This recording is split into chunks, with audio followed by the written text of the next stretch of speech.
This is Nancy's first solo exhibition in Art Atrium. She's been with us for a little while, but because of the pandemic, we have to keep rescheduling all our exhibitions, postponing it, year after year. But here we are, and she's done a new body of work. She actually just did this body of work a few months before the exhibition, and so she's been working really hard. In fact, even the day when we're doing the installation, she was making those, cement stands in the gallery here. But we made it, so here we are. So today we're going to find out a little bit more about her art practice, because everybody asks me, how does she do this? How does she make this? And she did this new body of work which looks like jade, but it's actually recycled glass. So, and to have this conversation with her, we have the best person to do that. It's Yin Cao. She's the Curator of Chinese Art at New South Wales Art Gallery. So she's an archaeologist to start off with, but obviously very familiar with Chinese art, both traditional and contemporary. And this body of work is perfect for her to ask Nancy about, because it's contemporary art, but at the same time, it's very much, talking about the Chinese history at the same time. So I'd like you all to welcome Nancy and also Yin Chai.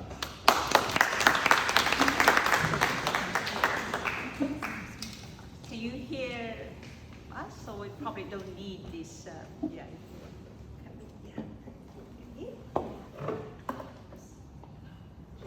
Thank you, Simon, for your kind introduction. Very generous. Actually, I was trained as an archaeologist, but I'm not very familiar with contemporary art. So I'm still learning, which is very lucky to work at Art Gallery of New South Wales with so many colleagues and rich collections. I learn as I go, So, and for me, the reason why Simon asked me to do this conversation is also the first thing, as Simon said, when I saw Nancy's work, it's immediately grabbed me because of my archaeological training, and then I started to talk to her. And then the more I talk, the more I feel like she should have been an archaeologist. But anyway, she chose to be an artist. So I think I will start to ask a question and tell us a bit more about your, how you chose to be an archaeologist, because I know a lot of Chinese parents, they want their children, when they come here, to be a lawyer, a doctor, or engineer, When it comes to art, it's not very promising, job-wise, because that's what we parents say, right? You need to have a good job future. So please tell us a little bit about, your upbringing and also how you chose to be an artist. Okay, I guess I often relate a story when people ask me why I chose to become an artist, and it's the story of the frog and the scorpion, which goes there was a scorpion that went across the river, and so he asked the frog to carry him across, and the frog was obviously like, oh man, your sting's a bit poisonous, I don't really want to take you. But the scorpion goes, well, if I sting you, I will drown too, so I have an incentive not to sting you. So the frog listens and is like, okay, I'll give it a go. And he takes the scorpion on his back and swims halfway across the river before the scorpion stings him. And as they're drowning, the frog asks him why he did that. And the scorpion says, it's just my nature. And I feel like that story resonated a lot with me, because I'm that scorpion. I feel like with art, very much it is very much part of my nature, and I think a lot of artists can relate to this too. If they're not making art, logically, there should be a lot of other ways to apply our skills and go into other jobs and stuff like that. but there's a certain calling that goes deeper, and that instinct is so strong that you feel like you have to pursue it no matter what resistance and obstacles you have in your way, I guess. You're very lucky, like, cause I was just saying to Frank, when I graduated from high school in China, being a very obedient daughter, I mean, I knew nothing about archaeology. And my father and my history teacher said, that's what you're going to do, because, you have a very good job, opportunity. You will never lose job in China, because everywhere you dig, you find something. So that's how I became archaeologist. Yeah. But yeah, this is quite, I mean, so I assume your parents very supportive, and then, but I understand, like, you showed me a picture when you at the HSC, you did painting for your work, which was shown in Art Express in 2015. 2015, yeah, and then so now because 2000. it was for you 2010. 2010. Yeah, and then actually now we can see this body of work, and also I went to visit your studio, and then sort of you moved away from the traditional, like 2D painting drawing. Can you tell us a little bit more about what, when the change, and then why you decided to chose, glass? Yeah. Well, it's interesting you asked me about my HSC work, because it was actually when I was making my HSC work in Year 12, which feels like a really long time ago, was when I first was inspired by this idea of creating a glass sculpture. Before I even knew about there being an entire glass world out there, I already felt like there was a sculpture I wanted to do. But at that time I had only done painting, so in the end my work that I submitted was a painting. But there was a work that I wanted to do, which was like kind of like a woman emerging from a body of water. This scene of rebirth in glass that I realize now would have been way too technically challenging for me to attempt now, let alone back then.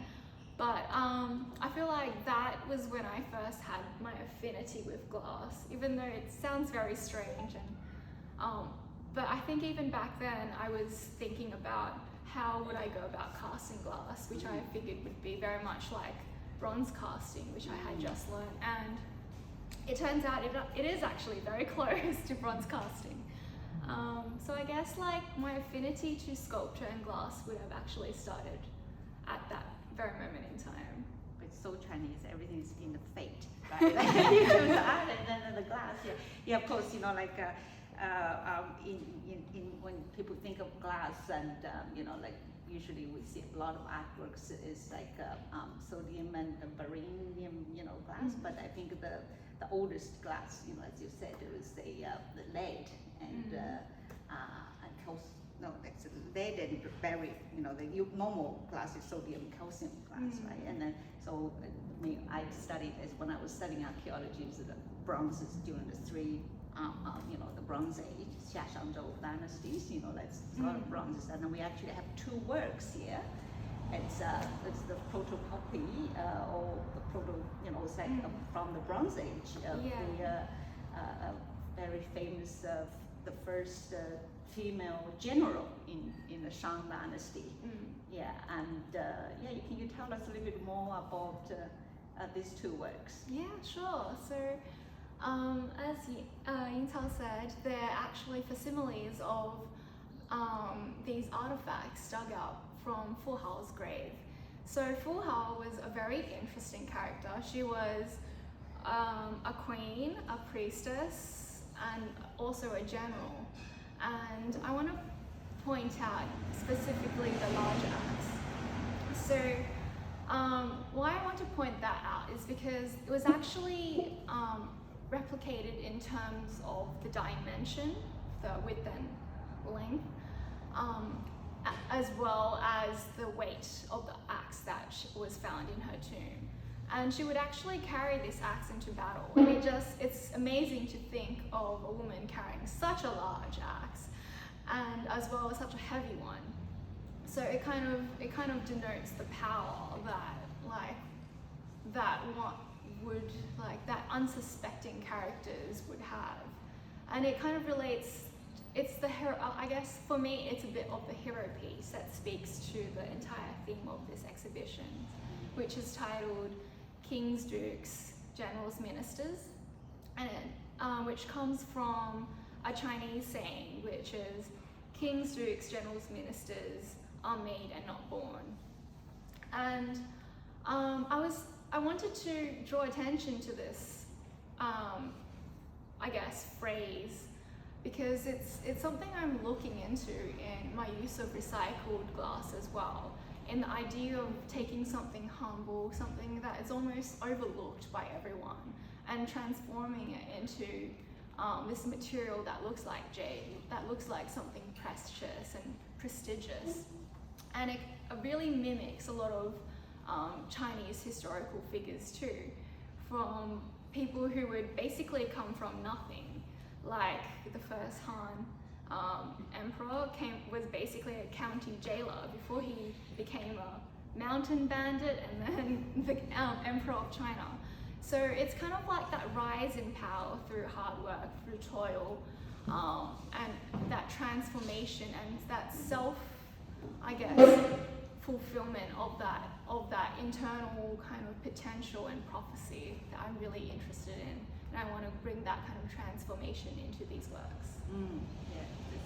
It's just to give you a little bit more background of the Fu Hao, and her tomb was found during the Cultural Revolution period in 1975. The exhibition started in 1976. In 1975, when in China, the agriculture has to learn from Dazhai, there's a village in Shanxi, my hometown, and then the villagers were cleaning, leveling the field, and then they hit something, and then actually they found this tomb, which is female. It was, as you said, it was the priest and the concubine, one of the concubine of the last king of the Shang dynasty. I think it was dated the late Shang, about 11th century BCE. So that's actually, just 700 years ago. And then they actually, in her tomb, they found like 700 pieces of jade and 200 pieces of bronzes, including lots of large bronze weapons. I think that's actually the size. Yeah, that is exactly the size. Yeah, I mean,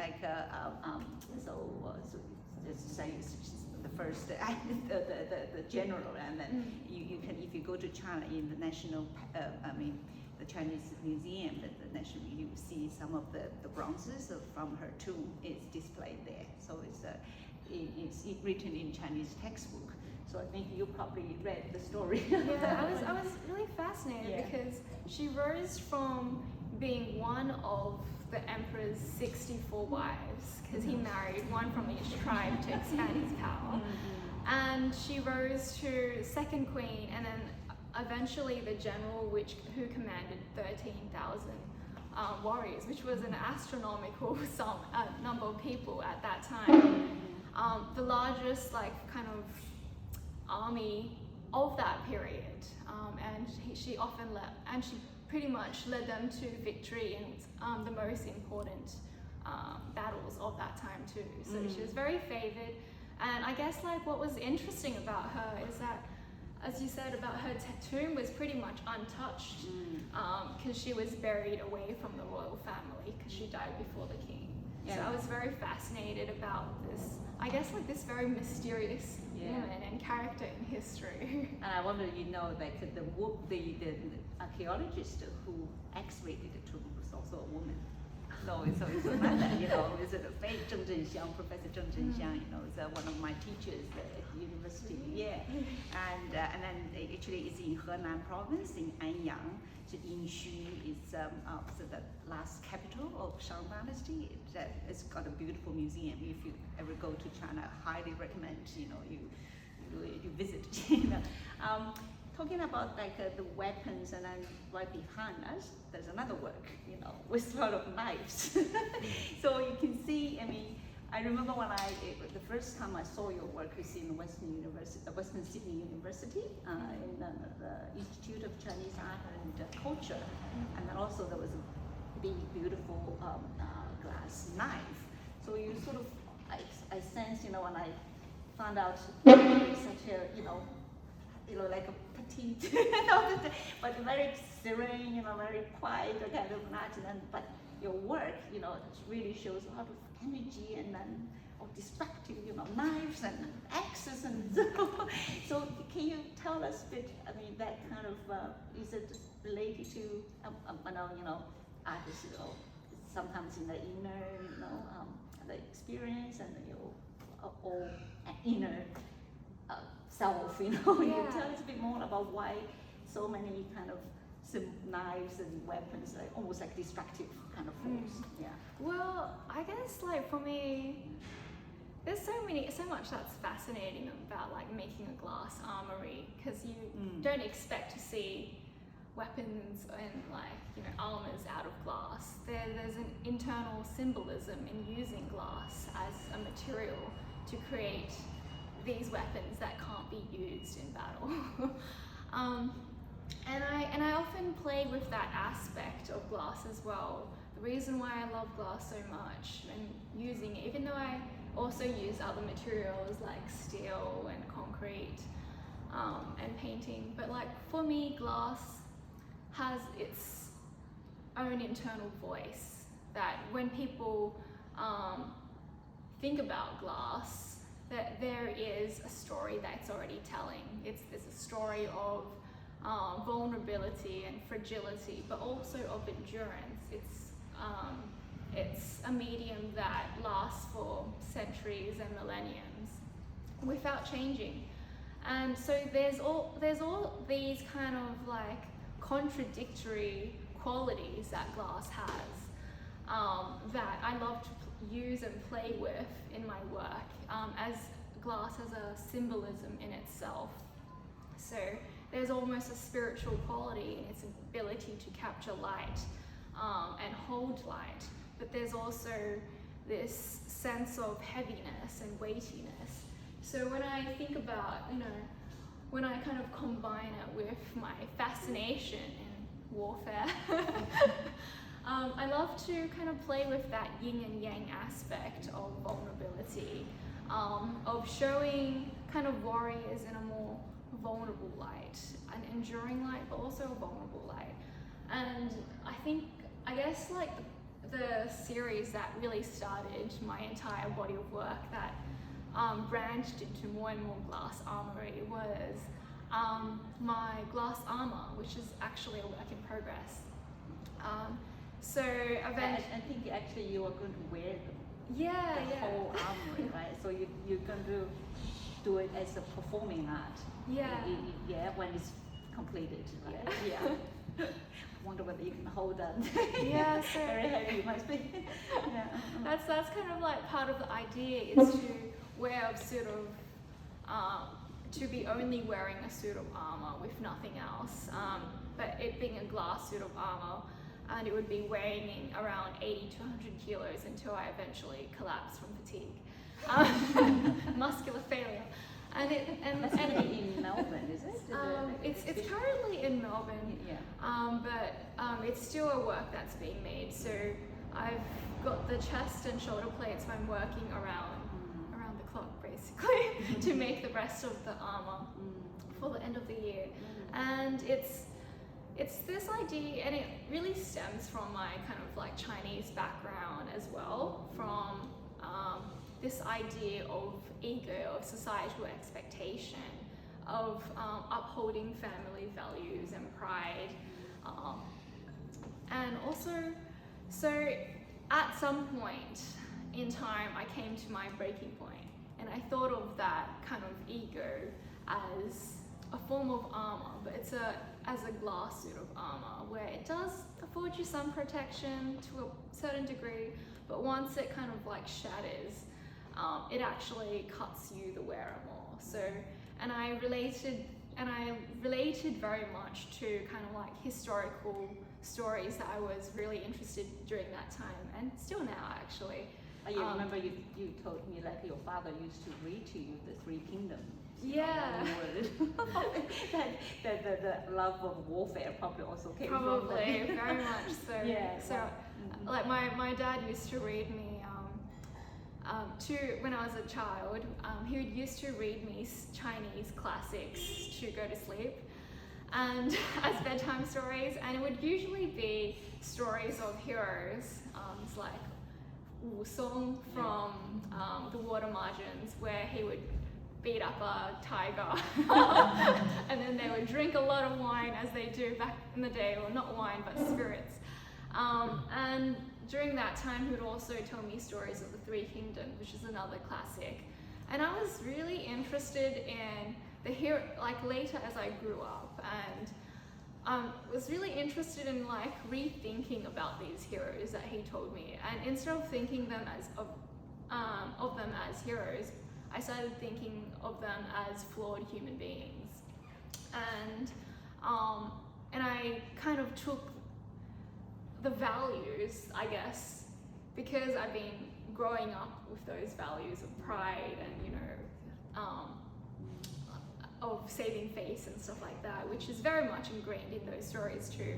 I saw that as not necessarily a strength, but as a weakness at times, and that kind of like goes back into a lot of the glass armor as well. And also the helmets. Yeah, like the helmets. Faceless helmets, you know, if you see Nancy's, you know, the installation, I mean, you mentioned like the Taoism. I do, when I look at your works, I feel there's like a dualism, you know, that you have always, it's like yin and yang, you know, that kind of play, you know, in the two sides, opposites, you know, it's quite interesting.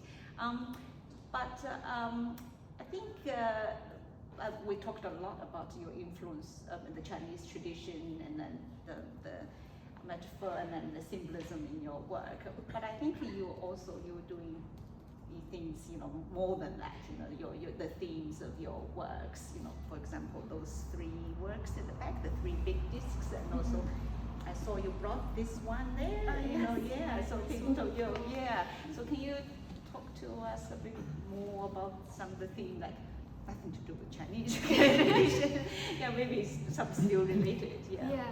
So growing up, well, I am an Australian, and growing up in Australia, I'm very influenced by kind of the Australian culture as well. So this entire series is looking at sustainability, and I think what the point that changed for a lot of us was the 2019 bushfires. I think that really got us thinking about climate change and effects that we have on our environment, and what can we do to change or like help with, like, you know, making climate change not come so fast. So I was thinking, so this entire series uses recycled glass, as I saw that there was a lot of, as I mentioned before, that glass has a really enduring quality, that it lasts for thousands of years. And once you fire it, once you've taken the silica and the lead and iron and you fired it, it doesn't really break down back into those materials. So as I was like, you know, looking around, and I saw that there were glass that was being taken to landfills, tons of glass, literally tons of glass per week and month. I started thinking, like, you know, that's not going to break down. And as an artist, I felt a responsibility to kind of do something about that. And one of the series is basically about transformation, of taking something that is, you know, discarded and overlooked and transforming it. Because I often think about, you know, art as a way to re-look at objects, re-look at the world. And I guess, so this series kind of really looks at climate change, and those three kind of moon gates at the back are basically, moon gates are windows in Chinese gardens. Usually they're framing a specific scenery that is very well put together. And I was toying with the idea of having something behind them, but I felt like that would take away from the work, because it's really about imagining a scenery behind that, imagining a future behind that. And it's looking at it through a lens of something that has been transformed, that, you know, of something that was recycled and has taken on the image of jade, of like almost like this mystical material in Chinese culture. You see like a portal. You know, Yeah, very much like a portal to another phase of life. Yeah. Yeah. And also, I think these three works here, like you probably agree with when you look at them. The first thing is so calm, you know, it's that the patterns of the waves, almost like the Zen Buddhism, you know, in Japan, you rake the sand, you know, some of the gardens. So you mentioned that was made during the lockdown, you know, Yeah. COVID, you know, meditative. You know, Yeah. for you, yeah. I think, like, you know, everyone needed something meditative during the lockdown, so So that's what you made. yeah, so that's like basically they're all called meditations, and usually when you're doing those rakings in sand, it's a very transient moment in time. So I decided to kind of like take it and make it permanent instead. Beautiful. But like I feel like for me it was about that kind of taking something, a focal point in time, I guess, like something, because usually when I'm working with glass they take months and months to work on, and I have a plan right from the beginning to right to the end. So these pieces were very much about kind of freeing myself from that process a bit, allowing myself to just be a bit more expressive and try out something, try out a different form. Yeah. Well, talking about the process, probably you could explain to our audience like the process of how you make the glass, the casting the glass, because we're very familiar with the blowing glass. You know, maybe you can show some of the. Oh yeah. The So book. I Yeah. can pass you this Yeah. old catalogue of mine. Yeah. But it's great because it has Yeah, the process. the process, which details a lot of the process in images. Yeah. That might be nice too. Yeah, it's very detailed. Yeah, it's but. Yeah. So like generally when I'm making something out of cast glass, I would sculpt it in clay first, and then I would make a silicone rubber mold, and then I would pour hot wax into that mold until it solidifies, and then I would make another investment mold. So this investment mold goes into the kiln and it only lasts once. So with glass having, like right now for me, it feels more like a 30 to 40% rate of failure. It used to be like 60%. Improving. Improving, exactly. You can never get it to 100% because the process itself is a process that is has a very high failure rate. There's so many points of weakness in the firing process. So that basically goes into the kiln. The investment mold goes into the kiln with the glass for a week minimum. As I slowly take the temperature up, so it doesn't stress the mold, and then hold it at around, like, depends on what glass it is, but it would be around 850 to 900 degrees. And then I would bring it down slowly so you don't stress out the glass. It's quite similar to bronze casting, but the difference between pouring glass and pouring bronze is glass has a lot more, is more prone to shocking, and it doesn't run as liquid-like. It's more viscous. It's more like a honey, so it takes a while for it to fill in all the areas that you need it to. Yeah, I saw those. Have you ever burned yourself? Oh yeah, on your this project? is another sample of a mold. Yeah. Could you talk about that? Show people the mold. You know? Yeah, so this is a rubber mold here. So this You can one, lift it, you know. is it easy? This one might have been a heavy one I to can bring. hold you, yeah. So you can kind of see the negative here of the chest plate, which was originally The Armory series. the Armory series. Yeah. It was originally carved in clay, and then I would pour silicone mix over it, and then that would take on the impressions. But as you can see here, you would still get like issues within each mold. So you need to bring back details each time within each positive, and then hope like that carries on to the next stage, because you're always losing something between each of the processes. But it's also adding, so you can also add something new. Like during the wax stage, I would be adding details around here, as well as having this detail. And once the glass was casted, you showed me the machine. You do some more detailed, carving or polishing, wasn't it? Yeah. So after everything's been cast, I would be doing a lot of cold working. So cold working is basically different types of polishing. You could be sandblasting, you could be sooning the back. So there's a lot of like heavy machinery that goes into working with glass. And because once it comes out of the kiln, the back is not as smooth as it looks now. It's got all these jagged and sharp edges. And there's also a bit of like pooling of the glass in the back. So I like to kind of like polish that out. And generally, because glass has a hardness of 6.5, which is the same as steel, tempered steel, it is actually quite difficult to carve back. So you always want to get all your details right before the glass stage, otherwise you're left with a lot of work. And generally cold working itself would take like 1 week or 2 weeks just to get it to where I need it to be. Wow. So it's every day, you're working on it.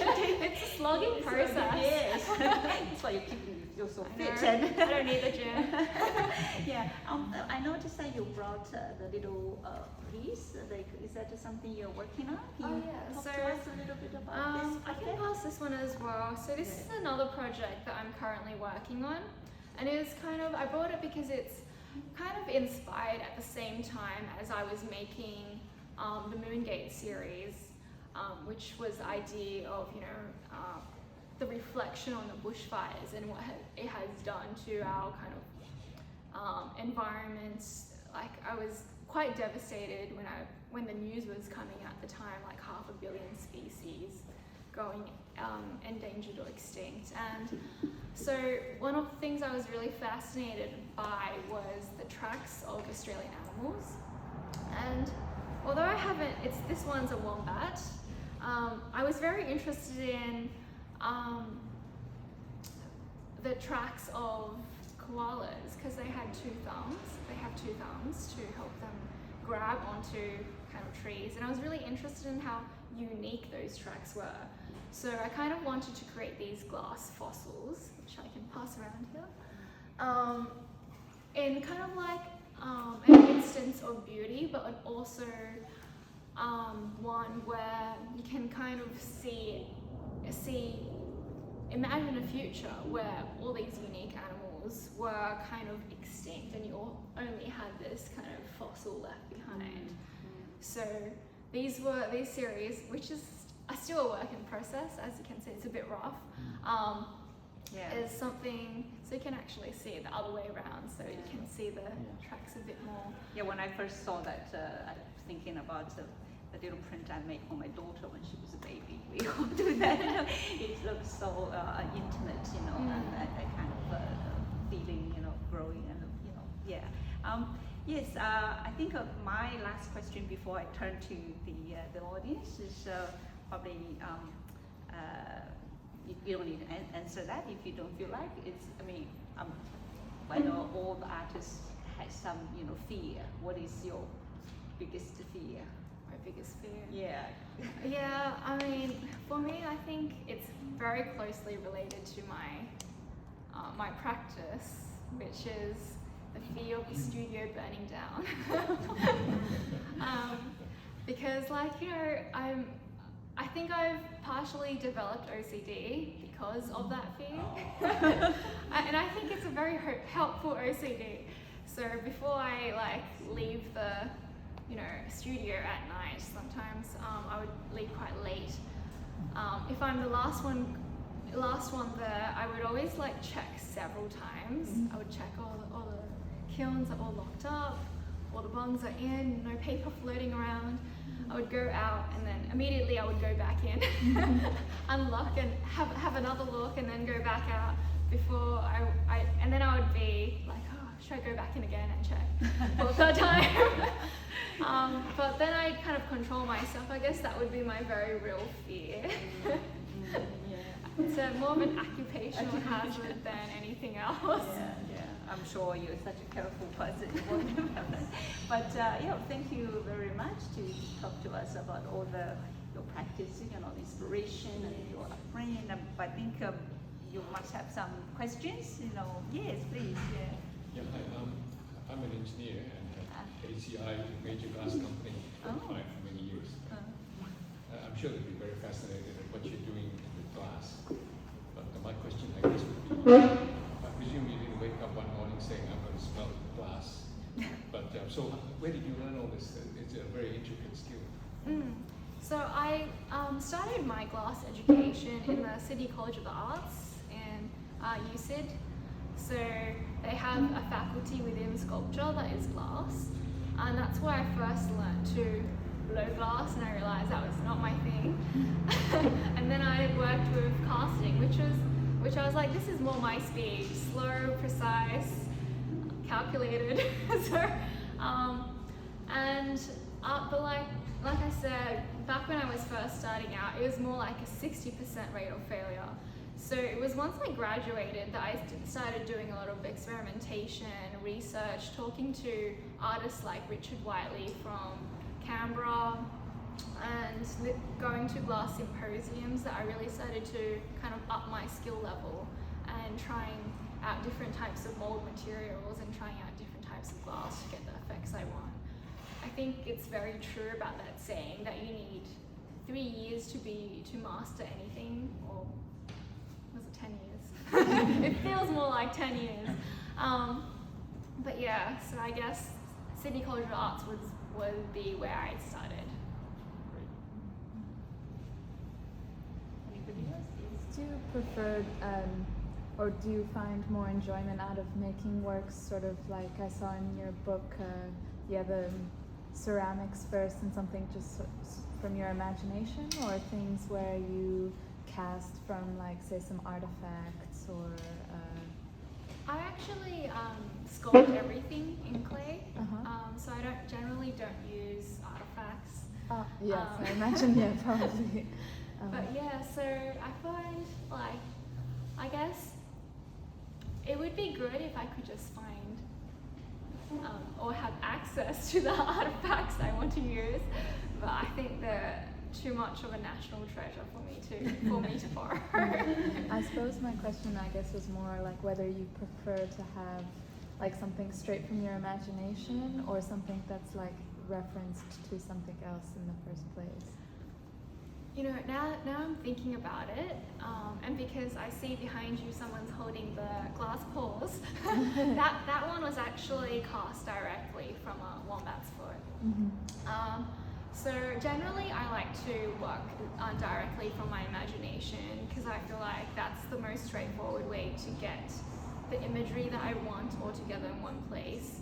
And I quite enjoy the sculpting process of working with clay, working with my hands, and kind of using my imagination in that period. But that's like when so that's my preferred modus operandi. But like with the wombat paws, I actually wanted something that was as realistic as possible, so directly from a wombat, because I want to kind of like create these very real fossils of these native animals that we have. how many are you planning to make for this series? Is it different species, different animals? I have a few plans, but it really depends on how many I bump into. It really depends on fate. Okay. Yes. Anybody else have a question for Nancy? Yes? Yes, you mentioned your dad used to read you the stories of warriors and heroes, which is quite unusual in the Chinese family environment. Was it because your dad had hoped you were a boy? Or you were raised as a boy? Most of your stuff is quite muscular. Yes. Yeah. I have a suspicion that he did, because my Chinese name Yu Qing, which my artist name Qing comes from, the Qing, Yu Qing appears from what I've seen it when I was in China, seems more like a male name, even though it's kind of androgynous. And the Qing that he uses is Qing Chai Da Ren de Qing, which means which is like kind of synonymous to power and respect. So I'm like, it's very likely that he wished I was a boy. And then there was my brother came out, and we had like directly opposite personalities. So you can't really control the personalities. I remember I used to, my daughter growing up, and the only TV she was allowed to watch is the Journey to the West in Chinese, because I hope, I was hoping she can learn Chinese from that. So, but she's not a traveler yet, but she probably, hopefully she will become good, enjoying the travel a bit more, Any more questions? What's next? What's next? Yeah. Good question. I guess my immediate sides are my suit of glass armor, which I am, after having like talked about it and worked about it and like conceptualized it for the last 6 years, I'm definitely finishing it this year. And I'll be working on that performance at the very end. So that's my immediate sides. In the future, I have quite a few projects planned, but it looks like you're already exploring new material, like steel, and you tell us how you did this one, because we didn't talk about it. I always talk about the knife, but the moment I saw this work, it's also to me, I think about the Chinese Chengyu idiom called 千刀万剮. It's like thousands of knives and 10,000s of cuts. For me, it's environmental work because it's commenting, the destruction of forests, of like in everywhere, especially in China, we've lost so many big areas of forests. Of course, everybody has his own interpretation. But tell us a bit more about this. Why landscape is quite traditional, again, very traditional. Painting theme in Chinese art. Yeah, so I was quite, this work was actually made in 2019 and 2022, so it really can't be separated from the context in which I made it at the time, with the bushfires raging on. And it is very much talking about the landscape being rusted and burnt, so you can see the scorch marks and the rusting of the place that have been treated, so they won't rust any further. But so this piece is quite a sentimental work for me, because it was my first endeavor into working with steel. So while like conceptualizing this piece, I felt like I wanted to have a very hands-on approach with the drawing of the mountains. So I kind of like developed this technique, which I chiseled the steel and created these kind of indentations. So, and it's sentimental work to me because of how hard steel is. It literally gave me carpal tunnel for like a couple of months working on this series. And and you also mentioned like the knife actually can be displayed in different ways because it's magnetic, right? So it looks like a river this way, it next display may be the other way. The fluidity. So what I find what I like about working with glass and steel is that kind of industrial quality, but also I wanted to create something that was free flowing and, as you mentioned, something that's dynamic that could be changed at every showing. Like these are attached by neodymium magnets, and basically every time I show it, I could have the knives on it or off, or I could change them around, change the composition around. So I feel like it would, for me, I was really interested in the idea of a living artwork almost, where every time you see it, it's slightly different every time. I mean, I feel like artworks are ultimately changing every time you see them anyway, because the space is different, the lighting is different. But I guess for me, in this work, I was very intentionally trying to change that work in itself every time you show it. Great, thank you. Yeah, I mean, you've actually only graduated 2015, and you've been shown both domestically and international, like the Ashmolean Museum, in UK. It looks like you've been really busy. I just wish all the best, and then probably working continuously embedded in the Chinese culture. Probably your parents would say, work, right? And but of course, I'm sure all the audience would join me to wish you the best luck. And then you've got like a very rich Chinese culture, and of course you also have Australian, has this beautiful landscape and culture, and here as well. And I look forward to seeing more of your very varieties of works and explore more materials. Yeah. Thank you very much. Thank you. Thank you, Jin and Nancy, for a very interesting talk. So we learned a little bit about Chinese history, but at the same time about Nancy's practice, even how to make glass. So I put your hand again together for Jin and